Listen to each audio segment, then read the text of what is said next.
paz do Senhor Jesus para a igreja. A Deus a honra, a Deus a glória, o louvor e toda a adoração por esta oportunidade que todos nós estamos tendo de estar aqui na casa de Deus, na presença de Deus. E como diz o salmista, mais vale um dia nos seus átrios do que em qualquer outra parte 1000. Por isso eu quero deixar um parabéns para vocês, porque vocês estão no melhor lugar em que uma pessoa possa estar na face da terra. Estão na casa de Deus, na presença de Deus. Amém? Louvo a Deus também pela vida do Bispo William.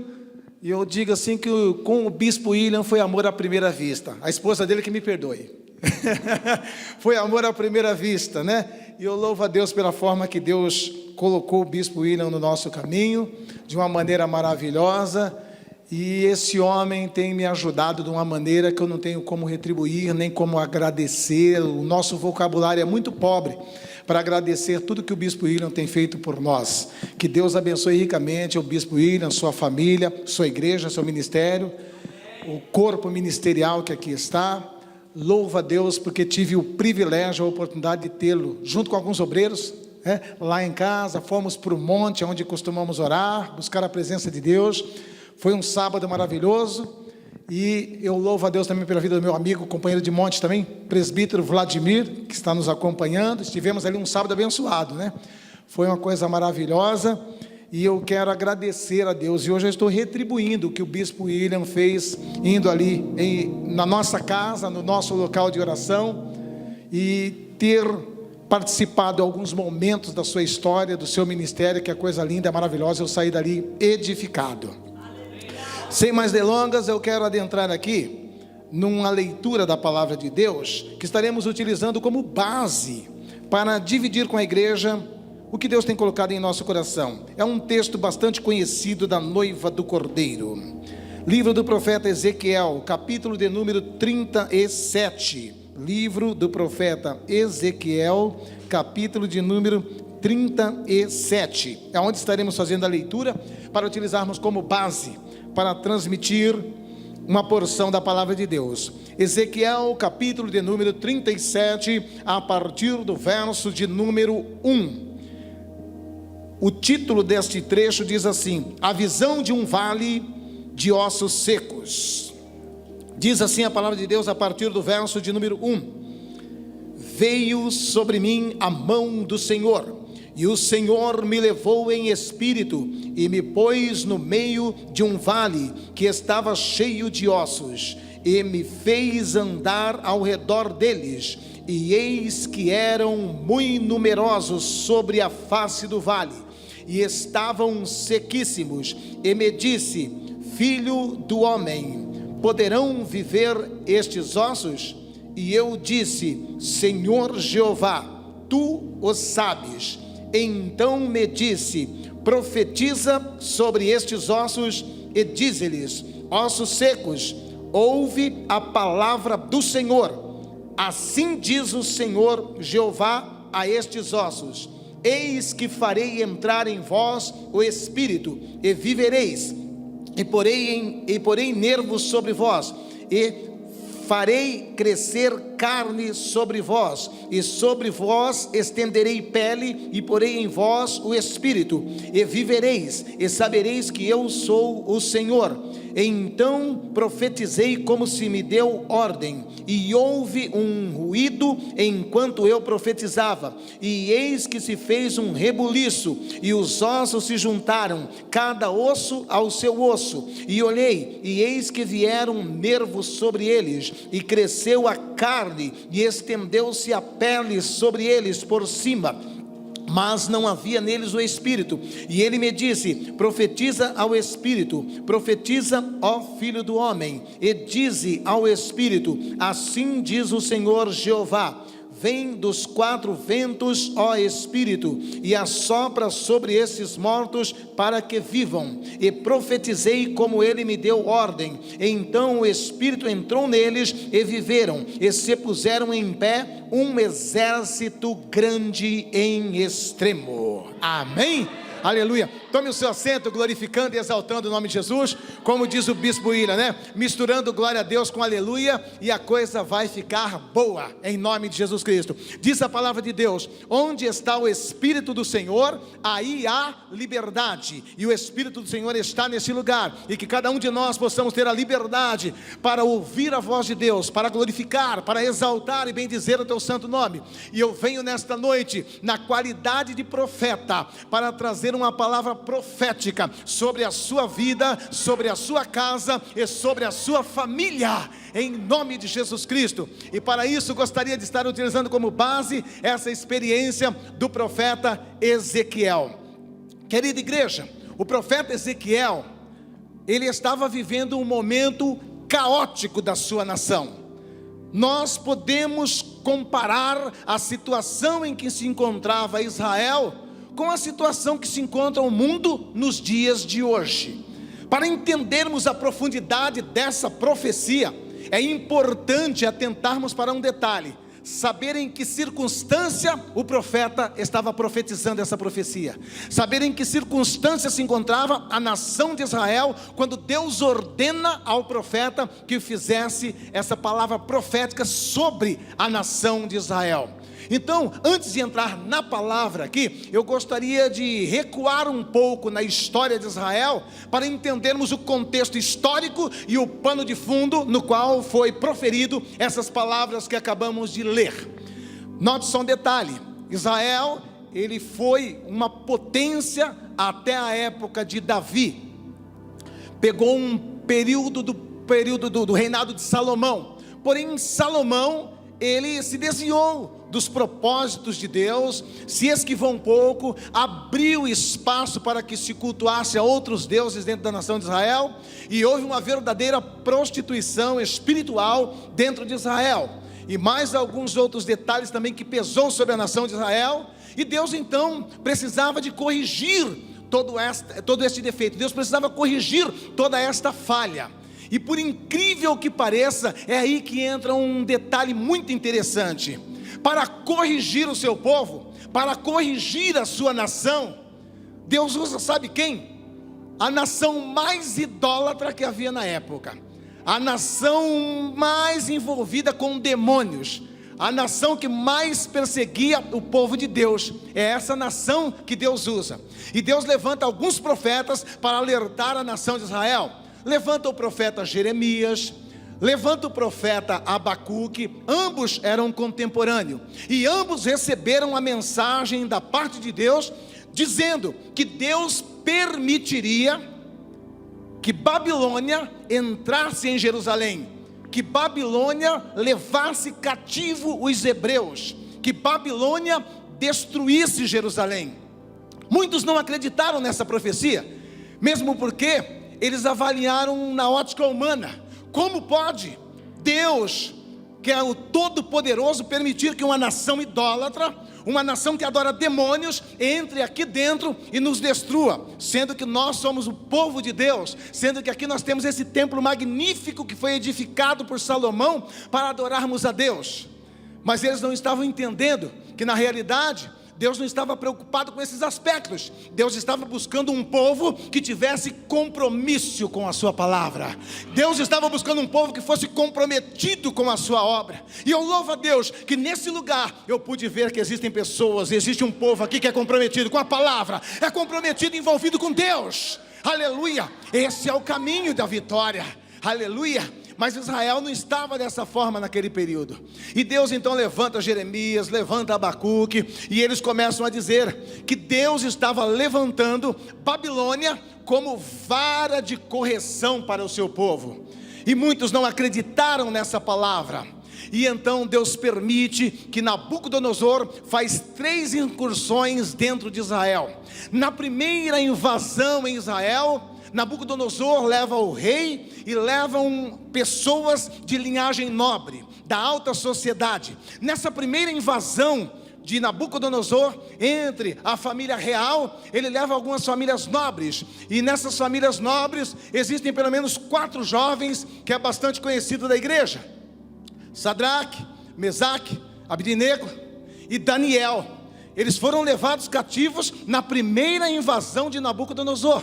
Deus levanta esses 4 jovens e diz: vocês serão meus servos dentro do palácio, e eles vão servir a Deus estando dentro do palácio. Depois de mais algum momento, Nabucodonosor faz uma segunda invasão. Nessa segunda invasão, leva mais uma grande leva de judeus cativos para a Babilônia. Nessa segunda invasão, vai também cativo para a Babilônia este rapaz que nós acabamos de ler essa profecia, Ezequiel, que era de família sacerdotal. Ele também é levado agora cativo para a Babilônia. Assim como Deus levanta Daniel e o coloca como atalaia, como porta-voz dentro do palácio, Deus levanta Ezequiel como atalaia, como porta-voz junto com o povo comum. Ele não estava dentro do palácio. Daniel era a boca de Deus dentro do palácio. Ezequiel era a boca de Deus no meio do povo comum. Ele ficou morando às margens do rio Quebar, junto com a população comum de Israel. Ele era de família sacerdotal. E nesse quadro caótico de destruição, Ezequiel é comissionado como profeta de Deus dentro da Babilônia. E depois, por último então, quando eles ainda tinham algum fio de esperança, mas o templo ainda está inteiro, o templo ainda está intacto, não foi tocado, não foi mexido. Aí então Nabucodonosor faz uma terceira invasão, e nessa terceira invasão ele acaba com toda a esperança de Israel. Nessa terceira invasão ele destrói totalmente o templo, porque eles se apoiavam achando que Deus não iria permitir isso, e ele destrói totalmente o templo. Quando o templo é totalmente destruído, eles ficam sabendo que todos os utensílios do templo foi roubado, foi saqueado e foi levado para a Babilônia. Bate o desespero, cai a ficha, estamos perdidos, estamos destruídos, não tem mais como nos levantar. A única esperança que nós tínhamos era o templo que ainda estava em pé. Agora até o templo foi destruído, até o templo foi arruinado, acabou-se as nossas esperanças, acabou-se, não tem mais jeito, acabou a nação de Israel, acabou o povo de Deus, fomos destruídos, fomos vencidos. Mas eu quero dizer uma coisa: quando tudo parece perdido, quando tudo parece não ter mais jeito, é uma ótima oportunidade para Deus agir. Aleluia! Sabe por que eu estou dizendo isso? Porque Deus está falando no meu coração, que entrou pessoas aqui nessa noite, que entrou com essa linha de raciocínio. Não, eu não vejo mais uma solução para essa situação que a minha casa se encontra. Eu não vejo mais uma solução para esse quadro que o meu filho se encontra, que o meu irmão se encontra. Meu irmão está enterrado nas drogas, pastor. Olha, é caso perdido, não tem mais jeito, não tem mais solução. Ei, fique tranquilo, eu vim aqui como boca de Deus. Eu estou dizendo, tem jeito sim, tem jeito sim. Aleluia. Deus está tratando diretamente nessa noite com pessoas que entrou nesse santo lugar, diante de um quadro, humanamente falando, irreversível. Olha o que Deus está falando para você: ei, meu filho, permitir chegar até esse nível para que o meu nome fosse glorificado nessa causa. Não se desespere, o nome de Deus será glorificado através desse quadro, através dessa situação. Aleluia. Aleluia. E então o que acontece? Como Deus sabia que toda a nação de Israel tinha essa linha de raciocínio, que acabou, que estava tudo perdido, Deus dá essa visão para Ezequiel. E eu percebo que nessa visão, o próprio profeta Ezequiel também estava pensando como o povo comum. O quadro está feio, a situação está complicada. Por quê? Porque Deus leva o profeta nessa visão diante desse vale de ossos, que a Bíblia faz questão de enfatizar, eram sequíssimos. E não obstante de ser sequíssimos, não era um vale de esqueletos, era um vale de ossos, estava um rebuliço, tudo desordenado. Não eram nem esqueletos, eram ossos misturados. Então, talvez o osso de uma pessoa estava aqui, o outro estava lá na outra ponta, e o outro estava na outra, e o outro estava na outra. Vocês estão entendendo a situação que estava? Era uma situação assim que qualquer pessoa que olhasse falava assim, não tem jeito. E a prova disso é que quando Deus leva o profeta diante desse quadro, Deus formula a pergunta. E olha que Ezequiel era assim com Deus, hein? Ezequiel, antes de ter essa visão aqui, quando ele foi ser comissionado a profeta, para que ele tivesse a sua fé fundamentada numa experiência pessoal com Deus, antes dele ser comissionado, sabe o que ele teve a condição de ver? Ele viu Deus no seu próprio trono. Ele viu Deus no seu próprio trono, ali, na Babilônia. Ele tem a visão daquelas rodas revolventes, né? Aquelas rodas revolventes. Aquilo ali era uma visão que ele estava tendo do próprio trono de Deus. Ele tem a visão do próprio trono de Deus. E ali então ele é comissionado a ser profeta. Então ele tinha uma experiência firme e forte com Deus, uma experiência pessoal com Deus. E mesmo um cidadão com uma experiência tão forte e marcante como a que Ezequiel tinha tido, quando ele é colocado diante desse vale, Deus lhe formula a seguinte pergunta: então, Ezequiel, me responde aí, poderão viver esses ossos? Poderão viver esses ossos? Ele dá uma olhadinha para cá, dá uma olhadinha para lá e fala, é muita bagunça, está muito desordenada essa coisa. Não é assim que você anda olhando esse quadro lá na sua casa? Não é assim que você anda olhando a situação do teu irmão? Não é assim que você vê a situação do teu pai? Não é assim que você vê a situação da tua filha, da tua irmã? Não tem jeito, não tem jeito. Olha, eu não consigo ver ela mudada, eu não consigo ver ele transformado como um servo de Deus. E quando é feita essa pergunta para o profeta, poderão viver esses ossos? Mesmo ele tendo essa experiência pessoal com Deus, sabe qual é a resposta de Ezequiel? Ele devolve a pergunta para Deus, e ele diz assim, tu o sabes. Ou seja, o negócio era tão feio que ele falou, não dá para responder. Não dá para responder. Ele devolveu a resposta para Deus, tu o sabes. E aí então ele recebe a estratégia de Deus, porque Deus formula a pergunta para entender, para que o próprio profeta entendesse que ele estava limitando o poder de Deus. Você está entendendo? Deus está dizendo assim, ei minha filha, ei meu filho, por que tu fica limitando o meu poder nessa questão? Por que tu fica limitando? Por que tu acha que não vai dar certo? Por que tu acha que eu não vou fazer? O mistério aí. Nesse ano, tem crentes aqui que vai ter surpresas de Deus. Nesse ano, e eu estou falando de coisas que você calcularia assim, mais uns 3 ou 4 anos. Deus está dizendo assim, vai ser antes do dia 31 de dezembro, vou eu te fazer surpresa. Antes do dia 31 de dezembro, tem surpresas para crente aqui, Bispo William. Antes do dia 31 de dezembro. E é coisa que você, por mais que você calcule, você está dizendo assim, pastor, se você soubesse o que eu estou esperando, o senhor não diria que isso aconteceria antes do dia 31 de dezembro. Não tem como. É justamente por isso. É para você saber e ficar marcado que foi Deus que fez isso. Aleluia. Você saberá e ficará marcado que foi Deus. Como é teu nome? Tainá, assim diz o Senhor.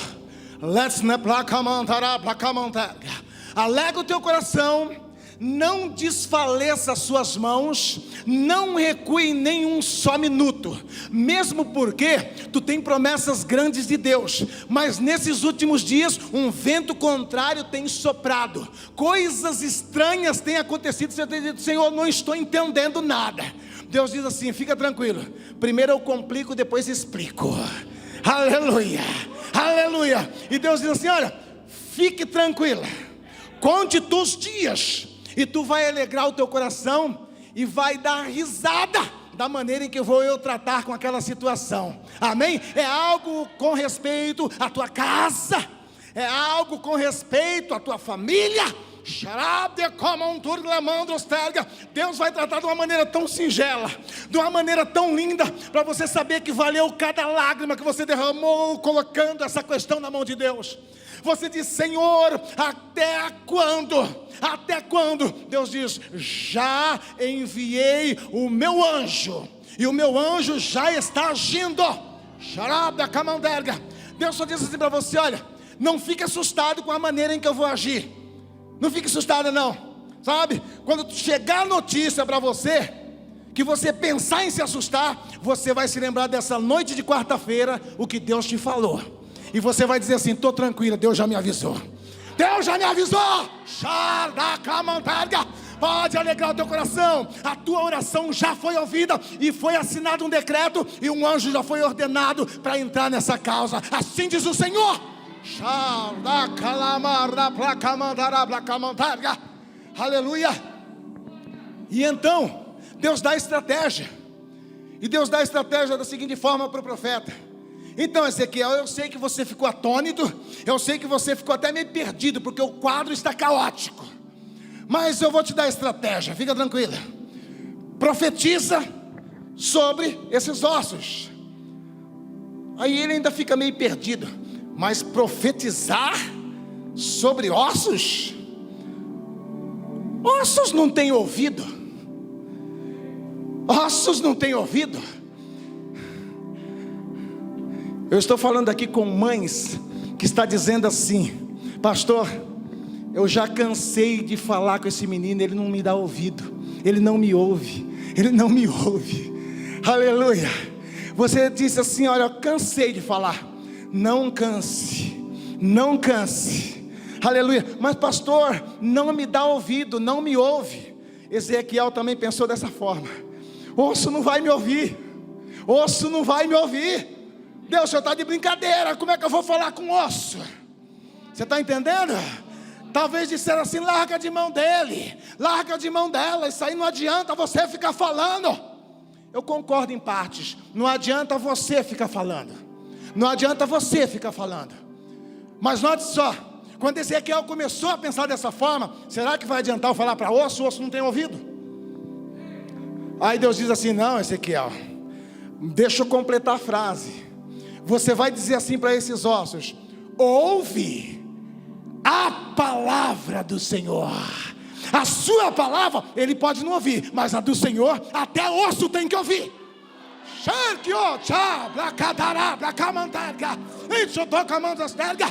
Aleluia.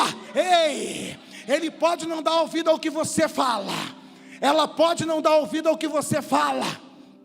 Receba aí a estratégia de Deus, mãe. Receba aí a estratégia de Deus para falar com esse ente querido. Tu não vai mais dizer assim: ei, escuta aqui que eu quero falar com você. Ei, escute aqui que eu vou conversar com você. Ei, escute aqui o que eu vou te falar. Tu vai chegar lá hoje com voz de profeta, como boca de Deus. Tu vai chamar teu filho e vai falar: vem cá, menino. Tu vai chamar teu irmão e vai dizer assim: vem cá, moleque. Tu chama teu pai que está lá no alcoolismo e diz: vem cá, pai. Sabe? E tu não vai dizer assim: escuta o que eu vou falar. Tu vai dizer assim: escute agora o que Deus vai falar na minha boca. Ouça a palavra de Deus. Você está entendendo? É assim que Deus quer que você chegue dentro da tua casa. É assim que Deus quer que você chegue diante desse quadro. Não é me ouça, me escute. Ei, ouça a palavra do Senhor. Assim diz o Senhor. Faz toda a diferença, irmão. Faz toda a diferença. Talvez até hoje não teve resultado, porque era você que estava falando, e ele não vai te ouvir mesmo. Mas tu chega lá como boca de Deus e diz: senta aí, tenho algo de Deus para te falar.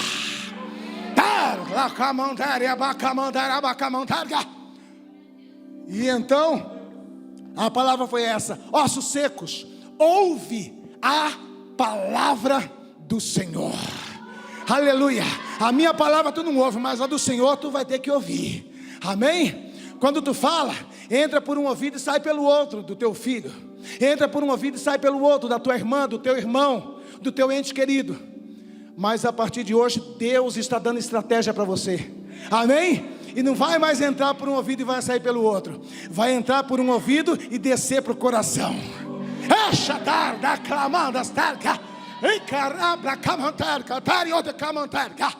Aleluia. E aí então ele profetiza. Olha só o mistério. Eu estou dizendo que já está acontecendo algo na casa de crente enquanto eu estou aqui. Não é porque que eu estou aqui, não é porque eu estou aqui não. Você vai entender porque que eu estou dizendo que já está acontecendo algo lá na tua casa. Você vai entender porque que já está acontecendo algo nessa causa, nessa situação. Tu vai entender agora. E então, o que que o profeta diz? E houve um ruído. Como é que é? E houve um ruído, um rebuliço. Sabe o que é rebuliço? A gramática portuguesa diz que é um movimento desordenado. Sabe? Já viu uma lavadeira de roupa? Choc, choc, choc, choc, choc, choc, mexendo assim? É isso aí. Então, ele diz aqui que enquanto ele profetizava, houve um ruído, houve um rebuliço. O que eu estou dizendo? O milagre nessa causa, o milagre nessa situação, não vai ser a semana que vem. E enquanto eu estou profetizando aqui, já está acontecendo algo lá. Shadar, clamando, ostergia. Enquanto eu estou profetizando aqui, já está acontecendo algo lá, você entendeu? Pode começar a glorificar, pode começar a adorar, pode começar a agradecer. Não é amanhã, não é a semana que vem, é enquanto eu profetizo. É enquanto eu profetizo.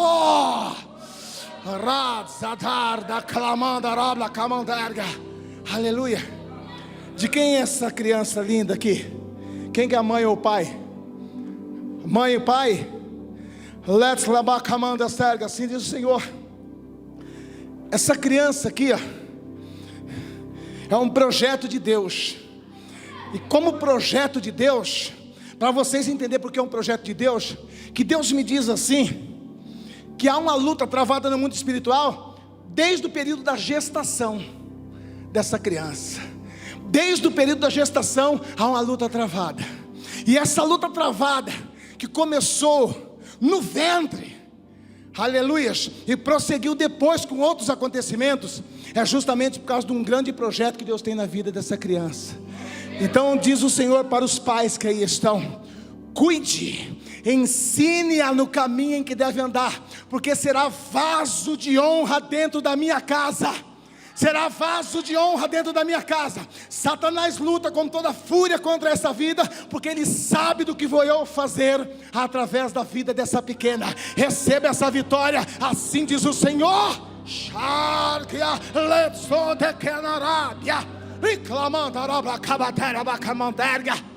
Aleluia, louvado seja o nome de Jesus. E ele então profetiza, e então começa a se juntar cada osso ao seu osso, e após formar-se esqueletos, vêm os músculos, os nervos, os tendões, e após os tendões, os músculos, a carne, e após a carne, a pele. E só nesse quadro, o profeta já fica maravilhado. Só com esse quadro o profeta fica tão maravilhoso, tão maravilhado, mas tão maravilhado, que ele para de profetizar. Ele fica tão maravilhado que ele fica atônito e para de profetizar. E Deus diz assim: ei, por que tu já está maravilhado e de boca aberta? Tu não sabe que eu não faço a obra pela metade? Eu vou completar. Aleluia. Ei, dentro de poucos dias tu já vai ficar maravilhado com o que está acontecendo, com o que Deus está fazendo. Mas Deus diz assim: mas isso no próximo dia será apenas a metade, e vou eu completar. Ele fica atônito, parado ali, e Deus diz assim: ei, já está alegre com esse tamanho de milagre? Só fiz isso, você já está pulando, saltando de boca aberta, até parou de profetizar. São apenas cadáver. Minha obra não é pela metade, são apenas cadáver.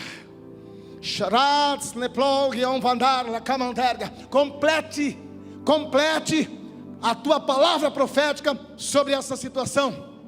Sim, Deus, o que eu faço agora? Profetiza o Espírito, são apenas cadáver. Profetiza o Espírito, são apenas cadáver.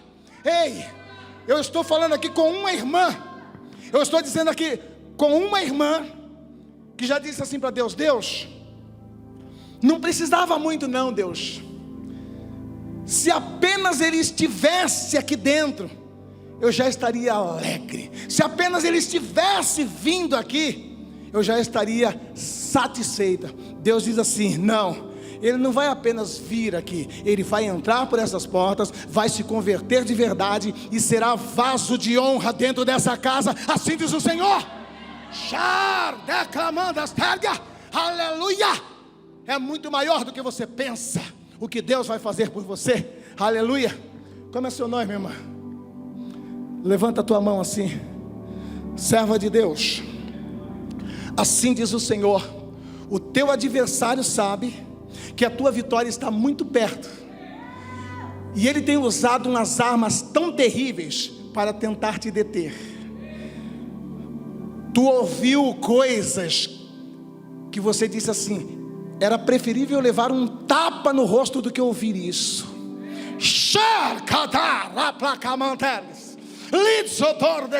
Tu disse dessa forma: Senhor, o que eu ouvi doeu na alma. Se fosse um tapa no meu rosto, doeria a carne, doeria o corpo, mas o que eu ouvi machucou a minha alma. Eu vejo a tua alma como se estivesse ferida, e ferida por palavras. E Deus diz assim: ei, minha filha, para cada dia de vergonha e humilhação, já tenho eu preparado dupla honra. Dupla honra. E ele me trouxe uma passagem que está lá nas cartas das 7 igrejas que estava lá na Ásia. Em uma dessas cartas Deus diz assim: eis que eu farei com que os da sinagoga de Satanás, que se dizem ser judeus, mas não são, farei com que venham até a ti, se prostrem e saibam que eu te amei. Você está entendendo o que Deus está dizendo? Essa pessoa vai ter que confessar com a tua boca, vai ter que confessar com a própria boca: verdadeiramente eu sei que você é a mulher de Deus, me perdoa. E tu vai fazer como Jó, orar por quem te ofendeu, orar por quem te machucou. E nesse instante, todo esse cativeiro que já vem há anos será mudado. Assim diz o Senhor.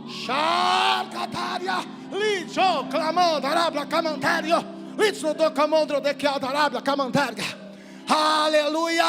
É isso que Deus está fazendo. O milagre não é amanhã, não é a semana que vem, é enquanto eu profetizo.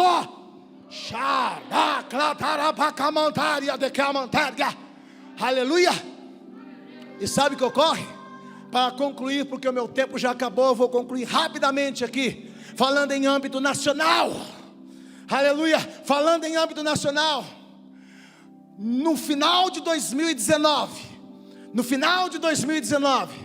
Deus me chamou num particular e me trouxe revelações profundas que abrangia a igreja, a nação brasileira e alguns países do mundo. E esse momento em que Deus me chamou foi um dos piores momentos da minha vida. Eu estava passando a pior luta que um homem pode passar. Sabe a pior luta que um homem pode passar? Sabe a pior humilhação que um homem pode passar? Era o que eu estava passando nesse momento, final de 2019. E Deus me leva até o monte onde eu costumo orar. E Deus diz assim: eu tenho uma mensagem para essa nação. Eu falei: mas daqui, Deus? Daqui? E Deus diz assim: põe teu celular nessa árvore, ora um pouco, entra no santíssimo lugar, que eu vou te entregar algo para essa nação e para alguns países. Eu falei: mas Deus, daqui? Só está eu sozinho, porque Deus não permitiu nem que eu levasse nenhum obreiro comigo, eu sozinho e Deus. Meu irmão, quando eu comecei a orar, a glória de Deus tomou o monte, a glória de Deus encheu todo lugar. Quando eu levantei dali, o celular já estava pendurado na árvore. Eu só apertei o REC, a glória desceu, e Deus trouxe uma mensagem dura, profunda, para a igreja, para o Brasil, para algumas outras nações. E eu coloquei tudo ali. E eu tinha um pequeno canal no YouTube. Tinha 100 e poucas pessoas inscritas nesse canal. Eu falei, bom, a única coisa que eu posso fazer agora é colocar isso aqui. Mas Deus, como é que isso vai chegar para nações, para esse Brasil, com 100 e poucos inscritos aqui? Aí, do outro lado de São Paulo, Deus tinha um profeta também. Aleluia! Do outro lado de São Paulo, não é só Elias. Não é só Elias. Não é. Elias pensou que era só ele.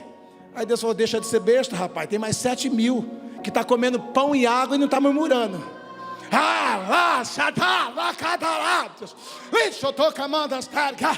Aleluia. E não sabemos de que forma essa mensagem chegou até o profeta Williams. Bispo Williams. Só que é um homem que tem o Espírito Santo e tem discernimento. Ele não me conhecia, não sabia se eu era pastor, se eu era membro, novo convertido, o que era. Mas não precisa de credencial para quem tem unção, para quem tem o Espírito de Deus. Não precisa.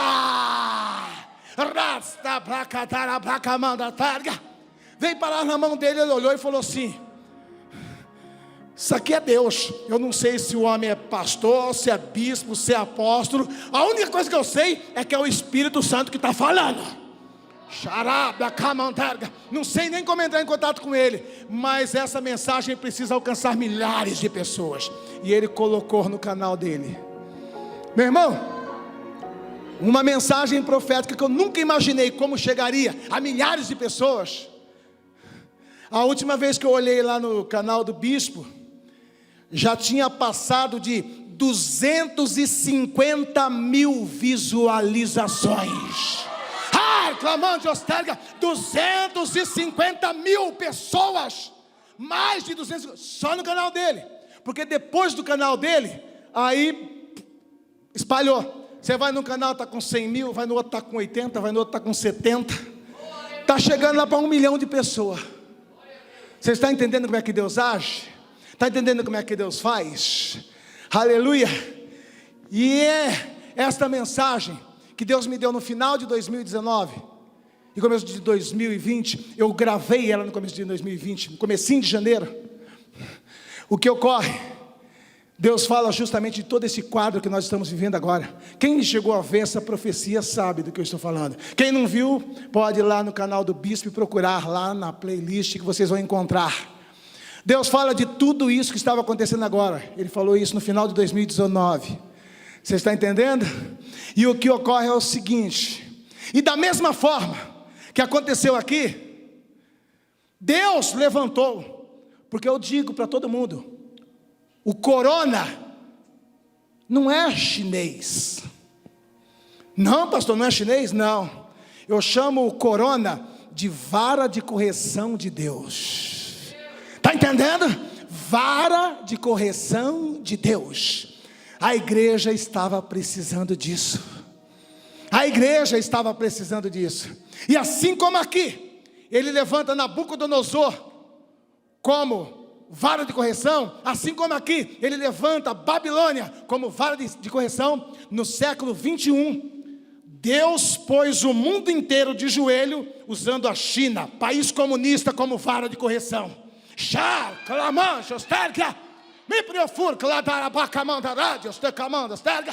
Aleluia. E agora cabe a nós que estamos aqui.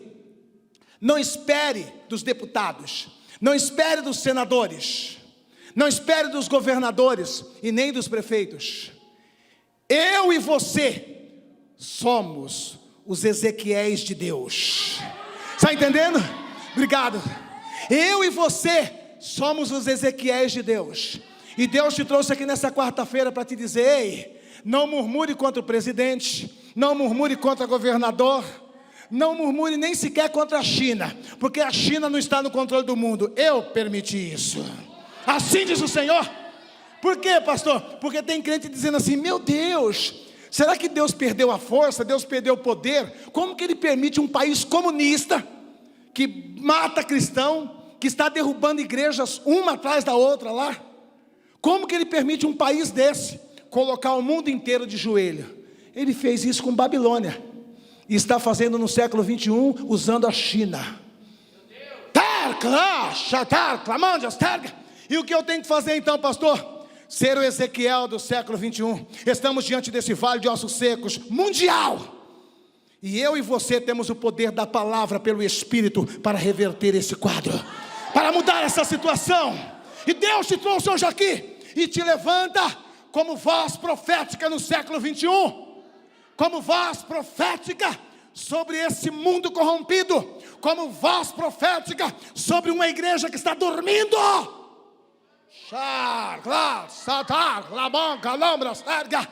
Aleluia. E em nome de Jesus Cristo, que cada um de nós venhamos sair daqui nessa noite, em primeiro lugar, como Ezequiel, voz profética, boca de Deus dentro da nossa casa, depois no nosso bairro, depois na nossa cidade, depois no nosso país e por fim para o mundo. Amém? Em nome de Jesus, receba essa palavra profética, receba essa unção na tua vida, receba essa virtude em nome de Jesus Cristo, em nome de Jesus, amém. E eu agradeço de todo o meu coração. Uma salva de palmas para Deus.